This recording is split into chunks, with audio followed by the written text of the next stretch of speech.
So when annotating, ladies and gentlemen, we are going to be looking for specific details within the text that really kind of exhibit who Dexter is and how can he be closely related to the persona of being a vigilante.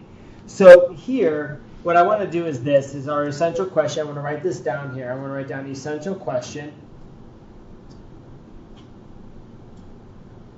Go ahead, you guys do this too. Essential question. For writing the book. Yep, you could write right in the book. Right in the book. Essential question.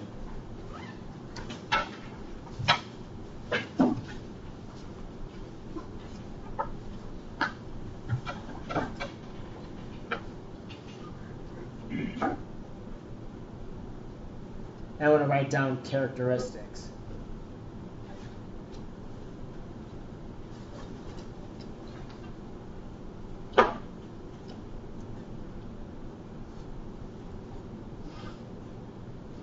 How does he relate to the persona of a vigilante? Okay. So let's begin. Once you guys, everyone have that down? All right. Wait a few more seconds.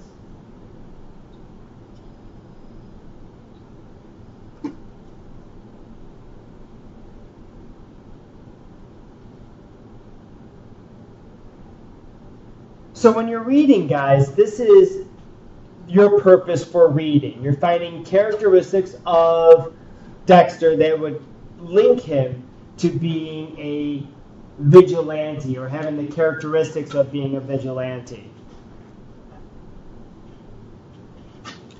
All right, let's begin reading together. I want to model this behavior and how to formulate this interaction. And I forgot, I'm sorry that some of you have never experienced this. You can write right in the book, okay? So here we go. Moon, glorious moon, full, fat, reddish moon, the night as light as day, the moonlight flooding down across the land and bringing joy, joy, bringing too the full-throated call of the tropical night, the soft and wild voice of the wind roaring through the hairs on your arm, the hollow wail of starlight, the teeth-grinding bellow of the moonlight of the water, all calling to the need.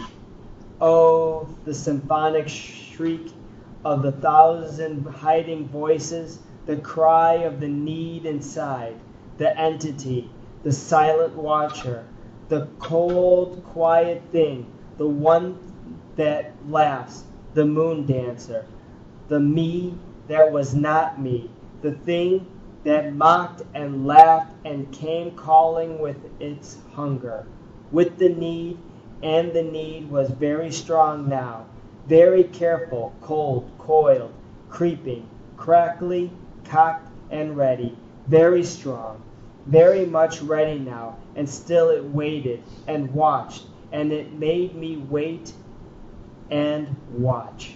I want to, right there, it brings up some ideas of who he is. One, this notion, you see the word need. This need. You see the need here, the need inside. He calls it the entity and the silent watcher. The cold, quiet thing, the one that laughs, the moon dancer. And then this is, I thought, was key. The me that was not me, the thing that mocked and laughed and calling with its hunger. So here, you get this notion of we don't really know, maybe for me personally, I want to know, what is the need? I might write a question to myself, what is the need?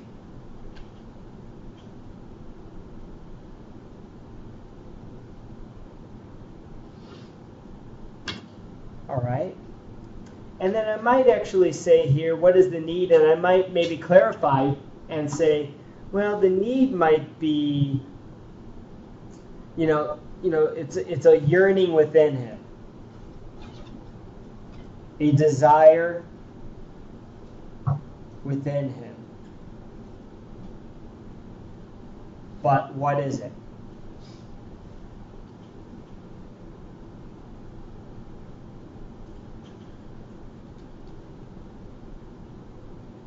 So I'm going to ask myself a few questions there to formulate that relationship with the text. I'm sorry, you guys didn't see that.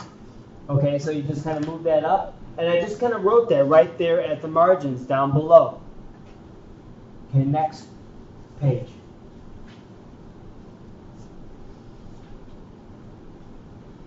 Prodding at me to find one, find the next, find this priest. For 3 weeks I had known he was it. He was next. We belonged to the dark passenger, he and I together. And that 3 weeks I had spent fighting the pressure, the growing need, rising in me like a great wave that roars up and over the beach and does not recede, only swells more with every tick of the bright night's clock. So here, I might go ahead and say, this is kind of interesting. All right, he's looking for a priest, so I want to circle priest. And then here, I might go ahead and say, we belong to the dark passenger, he and I together. So obviously, we don't know who this dark passenger is, but I'll say he and I together is key. So here I might say they have a connection.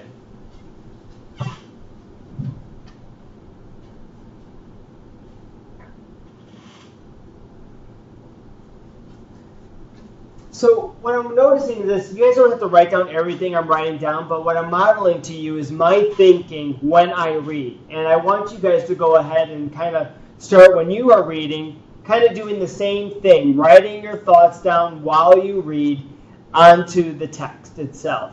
And therefore, you're going to be formulating relationship with the text. I know it seems maybe for some of you a little bit out there, a little bit bizarre, but trust me, it will help you to recall and to remember, and like I said, get a little bit more of a personal connection with the text.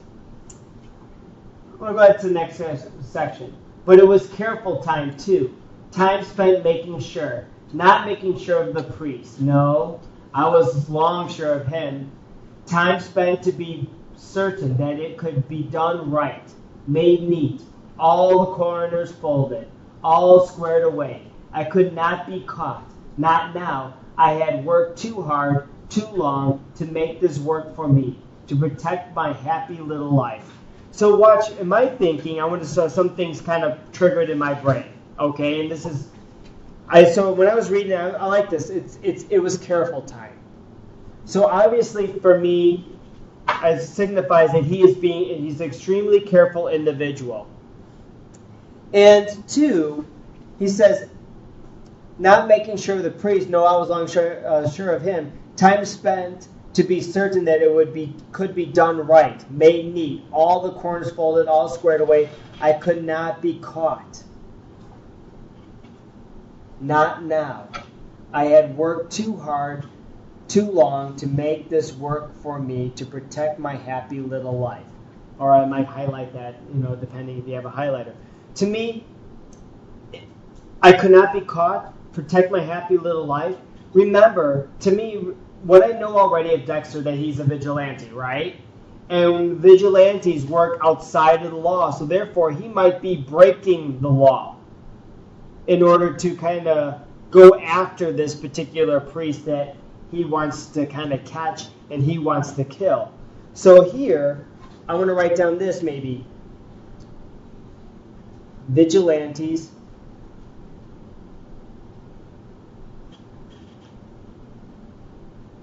are not a part of the law. Okay? So I'm starting to make that connection now between the characteristics of Dexter and all that knowledge that we've been brainstorming about what makes a vigilante. Okay? Next. And so I was always careful, always tidy, always prepared ahead of time, so it would be right. And when it was right, take extra time to be sure it was the Harry way. God bless him, that far-sighted, perfect policeman, my foster father. Always be sure, be careful, be exact, he had said. And for a week now, I have been sure that everything was just as Harry right as it could be. And when I left work this night, I knew this was it. This was the night. This night felt different. This night it would happen, had to happen, just as it had happened before, just as it would happen again and again. Now, this is what's key here. Oh, guys, sorry, guys, move that up a little bit. One, again, we see the word careful and tidy. Careful and tidy. So obviously, those are characteristics of him. Next, and he's always prepared ahead of time before he commits an action. And it had to be done right. Now, this I thought was kind of interesting. Here, we talk about the Harry way. Harry's his father. And we get an idea his father taught him to commit these vigilante acts. So I want to say his father taught him.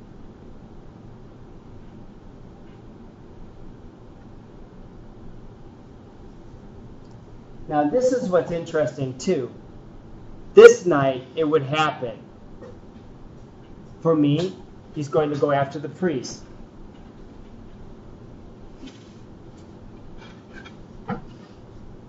Now next, just as it happened before, just as it happened again and again.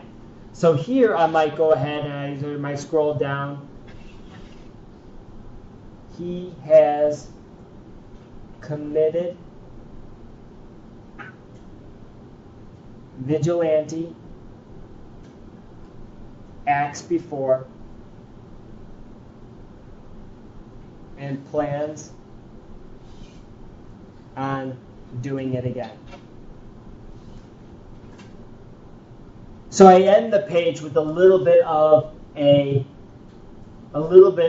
summary right here about Dexter. He's being careful, he's being tidy, he plans on killing this priest tonight, and he plans on committing these such acts again and again and again. Okay? Now, I'm done modeling this little think aloud to you guys on how to kind of annotate and formulate a relationship, okay? I want to post this actually online so you guys can go ahead and revisit it, how, if you guys choose to. If you don't, that's okay, how to annotate. But I hope that, this little bit of this think aloud kind of helps you guys out a little bit.